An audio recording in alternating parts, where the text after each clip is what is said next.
নমস্কার, আমি নবনীতা। আমার নতুন একটি ব্লগে আপনাদের অনেক স্বাগত। আজকে ডোডোর পাপা বাড়িতেই রয়েছে, তার কারণ আপনারা জানেন।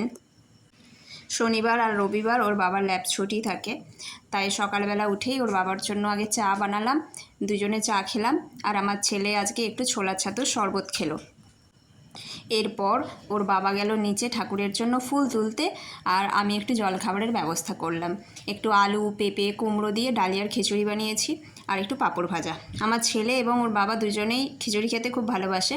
আমি যদিও খিচুড়ি খেতে অতটা ভালোবাসি না, কিন্তু ডালিয়ার খিচুড়িটা ভালোই লাগে। আর আজকে যেহেতু বৃষ্টি হচ্ছে, তাই জন্য ডালিয়ার খিচুড়ি বানালাম। আর বাইরের আকাশটা আজকে দেখায়, ভীষণ সুন্দর আকাশ, একেবারে বর্ষা নেমে গেছে। আর কখনো বৃষ্টি হচ্ছে, কখনো আবার বৃষ্টি থেমে গিয়ে রোদ ঝলমলে আকাশ। এই জামাকাপড় তুলছি, আবার এই জামাকাপড় মেলছি, ভীষণ ভালো লাগছে। কারণ এই বছরের গরমটা অতিরিক্ত গরম, এই গরমটা একেবারেই সহ্য করতে পারছিলাম না। আপনারা প্রত্যেকেই নিশ্চয়ই বর্ষার অপেক্ষায় ছিলেন, সেই রকমই আমরাও বর্ষার অপেক্ষায় ছিলাম। বর্ষা আসায় খুব ভালো লাগছে, খুব স্বস্তি মিলেছে। গাছপালাও আবার আস্তে আস্তে ঘন সবুজ হয়ে উঠবে। যাই হোক, সকালের জলখাবার তো মিটলো, প্রায় 9টা সাড়ে 9টা বেজে গেল। এবার অনেক কাজ রয়েছে, রান্না, ঘর মোছা, ঘর ঝাড়ু দেওয়া, কাপড় কাচা। সব আগে ঘরটা মুছে, আমি ঝাড়ু দিয়ে ঘর মুছে কাপড়গুলো কেচে কাপড়গুলো এখানে মিলে দিলাম ব্যালকনিতে। এরপর রান্নার দিকে যাব, কারণ এখন রোদ আছে তাই মিলে দিলাম, না হলে একটু পরেই দেখবো আবার বৃষ্টি চলে আসবে। আর এদিকে আমার তুলসী গাছটা বেশ বড় হয়েছে, আর সাথে অনেক ছোট ছোট চারাও বেরিয়েছে। এবার বর্ষার জল পেয়ে তুলসী গাছটা আশা করছি আরও ভালো হবে। তবে আজকে একটা জিনিস অর্ডার করেছি, একটু পরে আমি দেখাবো আপনাদেরকে, কিছু গাছ লাগানোর জন্য। যেহেতু বর্ষাটা এসে গেছে, এই অতিরিক্ত গরমে গাছ হতো না, তাই অপেক্ষা করছিলাম বর্ষা কবে নামবে। তাই এবার আমি ওই গাছ লাগানোর জন্যই ওই জিনিসটা অর্ডার করেছি, সেটা আমি আপনাদের সাথে শেয়ার করব। আর এখন প্রায় বেলা 11টা বেজে গেছে। আমার ছেলেকে একটু বেদানা ছাড়িয়ে দিলাম, ও বেদানাটা খাক। তারপর এই যে ঘরের অবস্থা দেখুন, ঘর ঝাড়ু দিয়ে ঘর মুছলাম, ও আবার সব কিছু নিয়ে এলোমেলো করে দিল। সারা দিনে কতবার যে ঘর গোছাতে হয়। এই দেখুন, একটু আগেই দেখালাম রোদ ঝলমলে আকাশ, এখনই আবার আকাশের মুখ ভার। তবে ভালো লাগছে, বৃষ্টিটাকে খুব উপভোগ করছি, ভীষণ ভালো লাগছে। আজকে আমার ছেলে একটু যাবে, সেলুনে যাবে চুল কাটতে, কারণ ওর এই সোমবার দিন অ্যাডমিশন আছে। স্কুলে ভর্তি হওয়ার আগে ওকে চুলটা একটু কাটিয়ে দিই, তাই ওর বাবা আজকে ওকে নিয়ে যাবে। রবিবার যেহেতু সেলুনে খুব ভিড় থাকে, তাই আজকেই নিয়ে যাবে বলছে। চুলগুলো অনেক দিন থেকেই খুব বড় বড় হয়েছিল, তো স্কুলে যাওয়ার আগে তো কাটাতেই হবে। আমি ওর বাবাকে 2 সপ্তাহ হোল্ড করিয়েছি, আমি বলছিলাম স্কুলে যাওয়ার আগে কাটাবো, তাহলে দেখতে ভালো লাগবে, নাহলে যখনকে স্কুলে যাবে আবার চুলটা বড় হয়ে যাবে একটু। তো তাই জন্য যেহেতু সোমবার ওর অ্যাডমিশান রয়েছে, তাই আজকে চুলটা কাটিয়ে নিয়ে আসবে ওর বাবা। আর ওর বাবা যতক্ষণ আমার ছেলেকে নিয়ে সেলুনে যাবে, ততক্ষণ আমার ঘরের কাজগুলো আমি ঝটপট করে সেরে নেব, কারণ আমার ছেলেকে নিয়েই আমার কাজ করা অভ্যাস। কিন্তু তাও ও যেহেতু সেলুনে যাচ্ছে, আমি ঝটপট কাজগুলো সেরে নিই। আজকে নিচে ওর বাবা গেছিলো ফুল তুলতে, অনেকগুলো ফুল পেয়েছে। এক একদিন অনেক ফুল পাওয়া যায়, আবার এক একদিন সবাই তুলে নেয়, তখন আর ফুল থাকে না। নিচে ক্যাম্পাসে প্রচুর ফুলের গাছ রয়েছে, তবে বেশিরভাগটাই টগর ফুল আর জবা ফুলের গাছ।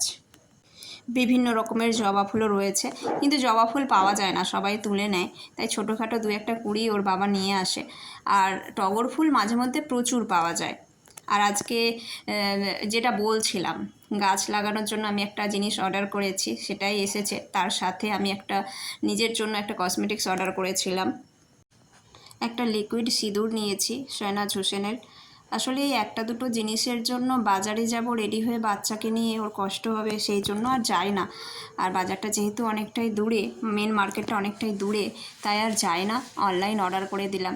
এর আগে আমি কিয়া সেট, তার আগে লুইস, ল্যাকমিরও 2-1বার ইউজ করেছি, ভীষণ ভালো। শেহনাজ হোসেনও ভালোই হবে, হার্বাল প্রোডাক্ট ভালোই হবে। আর যেটা বলছিলাম, এই যে একটা কোকোপিট অর্ডার করেছি গাছ লাগানোর জন্য, দেখা যাক কীরকম গাছ হয়, এতে পরে জানাবো। আর আমার ছেলে এরপর গেল সেলুনে, ওর বাবা ওকে সেলুন থেকে চুল কাটিয়ে নিয়ে এসছে, এসে একটু স্নান করে জুস খেলো, এরপর কাজু কিশমিশ খাচ্ছে। আর আমি এদিকে রান্না করছি, একটু উচ্ছে ভাজা, পটল ভাজা, ঢ্যাঁড়সের তরকারি, আর একটু টক ডাল বানাবো। আর এদিকে ভাতটা হয়ে গেছে, মাঠটা ঝাড়বো।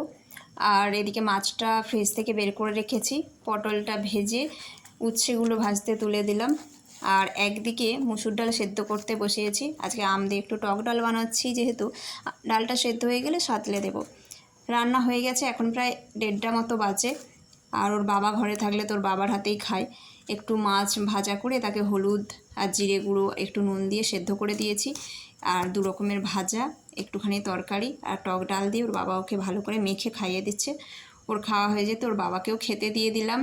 একটু উচ্ছে ভাজা, পটল ভাজা, ঢেঁড়সের তরকারি, টক ডাল, মাছের ঝাল আর আম। ওর বাবার সাথে আমিও একসাথেই খেয়ে নেব। আমিও তো গুছিয়ে নিই না, ওর বাবাকে আবার গুছিয়ে না দিলে সব কিছু ওর বাবা খেয়ে হয় না, তাই ডালটা এক জায়গায় নিয়েছি, বাটিতে করে আর আলাদা দিইনি। আর এদিকে দেখুন কি বৃষ্টি এসেছে, এখন বিকেল হয়ে গেছে। ওয়েদার রিপোর্টে দেখছিলাম যে 5টা 5:30টার দিকে বৃষ্টি আসতে পারে, ভারী বৃষ্টির সম্ভাবনা রয়েছে। তো এখন দেখছি একেবারে ঝমঝমিয়ে বৃষ্টি পড়ছে আর বাজ পড়ছে।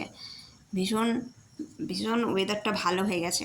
আমাদের কলকাতায় যেমন বৃষ্টির পরেও একটা ভ্যাপসা গরম থাকে, এখানে কিন্তু আবার সেটা হয় না। বৃষ্টি হলেই সারা দিন রাত মোটামুটি ওয়েদারটা বেশ ভালো থাকে। আর তখন এসির দরকার পড়ে না বা কুলারের দরকার পড়ে না, শুধু ফ্যান চালালেই হয়। ওয়েদারটা যতটা গরম, আবার একটু আমাদের কলকাতার দিকে বৃষ্টি হলেও এটা যেহেতু একেবারে পাশের রাজ্য, এখানেও ঠান্ডা ওয়েদার হয়ে যায়। আর বৃষ্টির সময় একেবারেই পাহাড়টা অন্যরকম লাগে। বৃষ্টিতে এখন পাহাড়টা প্রায় দেখাই যাচ্ছে না। আর বৃষ্টি থেমে গেলে গাছগুলো যেহেতু বৃষ্টির জলে ধোয়া হয়ে যায়, বৃষ্টির পরে পাহাড়টা দারুণ সুন্দর লাগে। সেটা নিজের চোখে না দেখলে বোঝানো সম্ভব না। এখন তো পাহাড়টা প্রায় আবছা দেখা যাচ্ছে। যাই হোক, সন্ধে হয়ে গেছে। সন্ধেবেলা একটু ছোলা, আলু সেদ্ধ আর পেঁয়াজ আর শশা দিয়ে একটু 3 জনে মুড়ি মেখে খেলাম। আর যেহেতু বৃষ্টি হচ্ছে, রাত্রেবেলা আজকে একটু লুচি আর ছোলার ডাল বানিয়েছি। আর এদিকে দুধটা গরম করে একটা জলের মধ্যে বসিয়ে ওপরে ফ্যান চালিয়ে দিয়েছি, যাতে তাড়াতাড়ি ঠান্ডা হয়ে যায়। এরপর ফ্রিজে ঢুকাবো। আর আমার ছেলেকে লুচি আর ছোলার ডাল খেতে দিয়ে দিলাম। লুচি, পরোটা, রুটি এগুলো হলে ও নিজের হাতেই খেতে শিখে গেছে। এগুলো মোটামুটি ও নিজে খেয়ে নেয়। ভাতটা ওকে খাইয়ে দিতে হয়। আমরাও এবার খেতে বসবো, ও খেতে থাক, আমরা ওর পাশে একসাথে খেতে বসি। আর ভিডিওটা তাহলে আজকে এখানেই শেষ করছি। সবাই ভালো থাকবেন। আর আপনি যদি আমার চ্যানেলে নতুন হয়ে থাকেন, তাহলে চ্যানেলটি সাবস্ক্রাইব করে পাশে থাকা বেল আইকনটি ক্লিক করে দেবেন। আর ভিডিওটি ভালো লাগলে একটা লাইক করে দেবেন। আর অবশ্যই কমেন্ট করে জানাবেন ভিডিওটি কেমন লাগলো। আর আমার ছেলের কোন কোন অ্যাক্টিভিটিগুলো ভালো লাগে বা আমার ভিডিওর কোন কোন পোর্শনগুলো আপনাদের ভালো লাগে, সেটা কমেন্ট করে জানাবেন। আর আপনারা আর কী ধরনের ভিডিও দেখতে চান সেটাও কমেন্টে জানাবেন। সবাই ভালো থাকবেন। খুব তাড়াতাড়ি দেখা হচ্ছে পরের একটি ব্লগে। Bye bye.